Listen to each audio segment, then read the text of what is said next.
如果你想知 Slay the Spire Early Access 幾多錢，同埋邊一個係佢哋親生仔角色嘅話呢，唔好行開。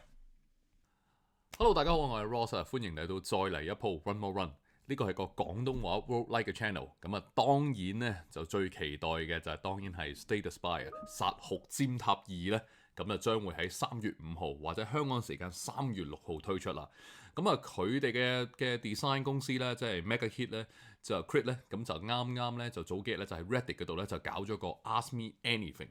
咁咧就顧名思義咧，就等大家可以去問一啲問題咧。咁我就途中咧就揀咗幾個都幾得意嘅，咁就想同大家咧一齊分享下。咁啊作為真係叫做出 game 之前咧指下引，同埋就睇下有啲乜嘢最新嘅資訊咧，咁就方便咧大家過2-3日咧就可以開 game 啦。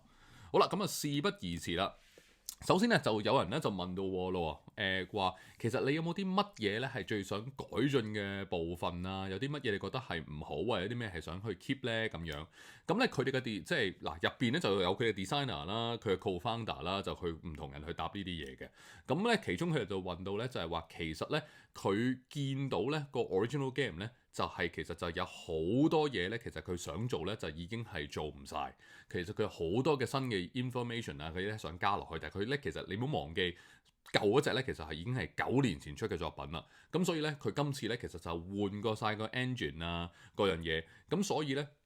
佢哋咧就好多新嘅 idea 咧，其實就冇擺到去舊嘅 game 咧，就希望喺新嗰隻去擺到啦。咁啊，當然咧就更加令人期待啦。有啲乜嘢咧佢擺落去，同埋佢今次咧因為佢換咗新 engine 咧，所以咧你會見到可能佢之後可以更加過咗 Early Access 之後咧就更加更加多嘅嘢咁。後邊嗰 part 我猜測啦，咁但係咧佢都有講到咧就好多嘢咧佢係想係加落去嘅。好啦，咁又亦都有問到咯，就係話咧佢有個 fans 就問到啦，其實你嘅卡牌嘅設計概念係點嘅咧？因為好多嘢去玩，同埋 Slay the Spire 其中一樣最出名嘅嘢咧，就係話其實佢哋 balancing 做得好好咁樣。咁呢樣嘢我覺得佢幾得意，其實都有啲似咧 TCG 咧，即係嗰啲 collecting card game 嘅一個做法，就係話佢哋咧其實做第2集同做第1集咧去 design card 嘅概念咧都係類似嘅，就係佢首先咧係先去諗一啲cool 嘅 idea， 即係啲乜嘢嘅 card 嘅效咧係得意嘅，佢先擺咗落去先，然之後佢就求其做一個 initial 嘅數值，覺得係點，咁然之後咧佢先至慢慢去 fine tune， 慢慢去俾 playsetter 去 tune， 咁咧就可能有啲會改技能啊，有啲會改啲數值啊等等嗰樣嘢，咁然之後咧就再慢慢去 twist 佢，咁所以咧其實就我覺得有樣嘢，亦都係其他 Slay the Spire 其中一個好玩嘅地方，就係佢唔係一開頭諗平衡。佢先諗咗好玩嘅卡效先，然之後先至再 tune 好個平衡。咁其實嚟緊 Early Access 咧，我都相信一定會有啲卡牌，可能我哋發現喂好 broken 喎。咁但係佢 Early Access 嘛，佢咪慢慢去 tune，慢慢去 plug in 咯咁樣。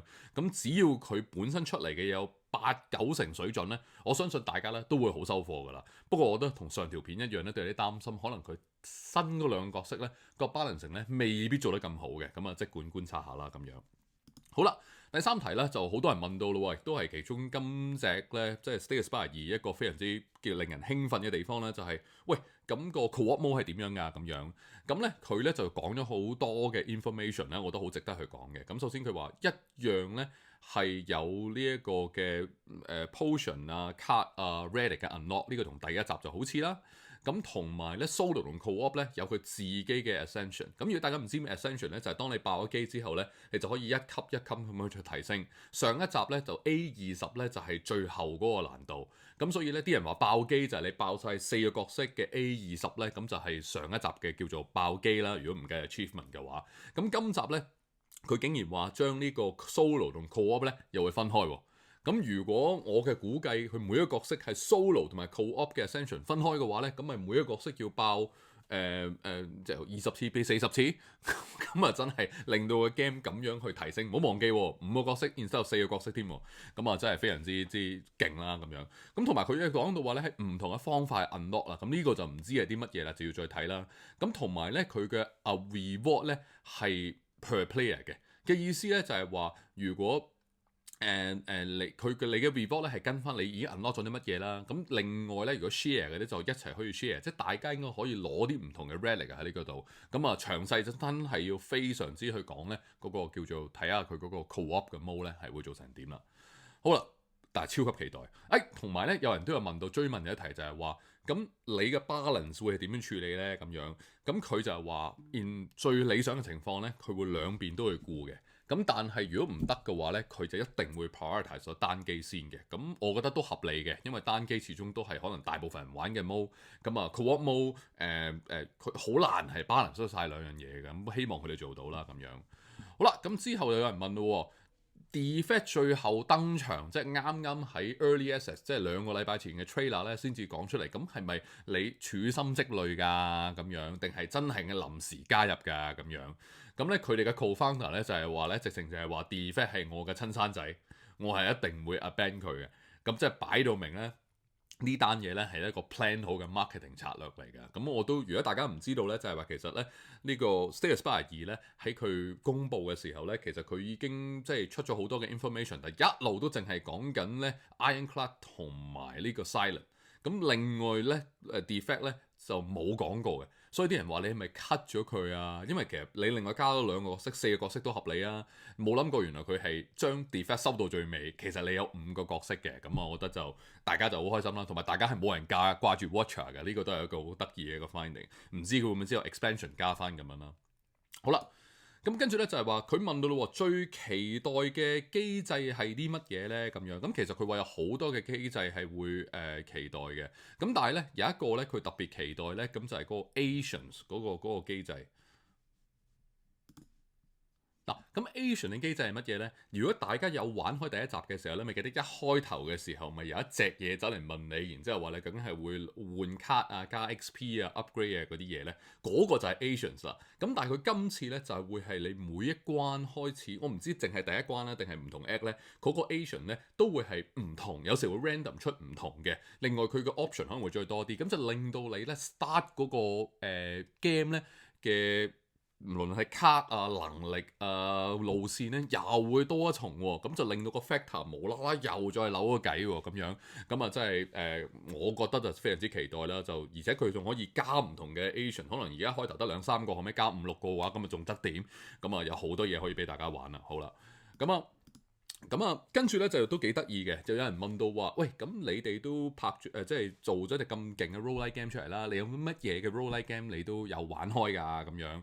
咁我覺得咧佢都涉獵甚廣嘅，咁佢都話咧，首先嗰樣嘢就係話咧，我好開心你哋玩得咁開心，因為我哋做 developer 咧，我哋未必有機會咧，好似我哋玩家咁去 appreciate 去玩呢個 Slay the Spire。咁我都理解嘅，因為你係咁做 balancing 嘅各樣嘢。咁啊，但係咧，佢就話佢玩咗好多呢一個嘅 roguelike 啦，咁又講幾隻啦，咁啊 Hades 啦、FTL 啦、Ball and Pit 啊、Blue Princess 啊、Dead Cell 啊、even 呢個 Elden Ring 嘅呢個 Light Regime 啊，嗰啲都喺度。咁啊，好多都係好出名嘅 roguelike game。咁有機會遲啲都會 cover 嘅。咁但係都見到其實佢都涉獵甚廣啊咁啦。但係我發現一樣嘢，佢係冇玩呢個 Monster Truck 嘅，即係佢哋嘅我叫做即係都係。卡牌類型嘅 roguelike game 嘅，即係佢之後就下一隻就係呢個 Monster Truck 嘅，可能佢覺得都唔需要，個 genre 太似啦。呢個我估嘅啫，咁但係我反而覺得幾得意，佢冇講到佢哋個叫做唔敢講話主要競爭對手啦，但係佢主要參考對象，即係佢被參考。但係今次可能係參考翻佢哋都唔知嘅咁樣。好啦，咁啊跟住咧就有問到話，你有冇參考呢個 board game 版㗎？因為你講個 co-op mode 喎咁樣。咁啊，同埋你有冇中意啲咩嘅 board game 啊？嗰樣嘢咧，咁佢咧就係話佢哋都好中意嘅，係啦。咁同係咧，佢哋都介紹咗其他嘅 board game，就冇特別講到。同埋佢之後咧就有一提就係問話會唔會做嘅 Slay the Spire 2嘅 board game 版，佢都話呢啲都言之尚早啦咁樣。但係佢有提到嘅就係佢知道咧 Slay the Spire 1嘅 board game 版係將會出 expansion 嘅，即係佢哋係真係有跟開嘅，唔係淨係訂咗個版權之後咧就冇嚟，咁都覺得幾好。好啦，咁啊最後啦，最緊要嘅一題啦，咁就係話喂。Slay the Spire Early Access 賣幾錢呢？咁樣講得未呢？咁佢係第一次公布嘅，咁呢就係呢$25呢個美金呢，就係個 Early Access 嘅。咁同埋呢，就佢會喺唔同好多 Steam game 一樣呢，就係話唔同嘅地方呢會有啲地方嘅價錢，因為地方要收稅，有啲地方唔使收稅。唔好意思，太興奮講漏咗添，所以算翻上嚟嘅話呢，大概呢，我覺得 under 200蚊港幣左右咁樣。咁同埋佢都有補充嘅呢，就係話呢，如果你係 console 嘅玩家。即係可能係 Switch 啊，或者係呢個P5 Xbox 嗰啲呢，咁佢哋係未有 specific timeline 嘅。咁我覺得都好合理嘅。通常呢啲 game 咧，特別係啲即係細廠做 early access 嘅話呢，佢應該會 early access 可能即係 at least 都9個月至1年，甚至乎更加長嘅時間，佢一定係當隻 game 變到1.0，佢加晒佢改晒嘅嘢之後呢，先至再將佢呢移到去呢一個嘅 console 度。咁所以如果你之前係 Switch 啊、PS 啊，甚至乎 iOS 打嘅話呢，咁唔好意思啦，你都要準備個電腦。不過今次咧 Steam 嘅 release 咧係一次過咧已經有呢個 PC 同 Mac 機，甚至乎 Steam Deck 都 support 嘅。咁所以咧其實即係你有部電腦，加上我相信佢個要求係唔高嘅，咁咧你應該都可以去玩到，所以係冇藉口唔玩嘅。OK， 好啦，咁今日咧呢個叫做官方 Ask Me Anything 咧，咁就分享咗我覺得都幾個幾有趣嘅資訊啦，希望幫到大家。咁提一提大家，3月5號即係香港時間3月6號咧就會正式 Early Access 㗎啦。咁到時候咧就再拍更加多嘅片咧，同大家咧分享。咁呢一排一定都係狂 Slay the Spire 嘅 content 㗎啦。好啦，我哋下次見，拜拜，我哋再嚟一鋪。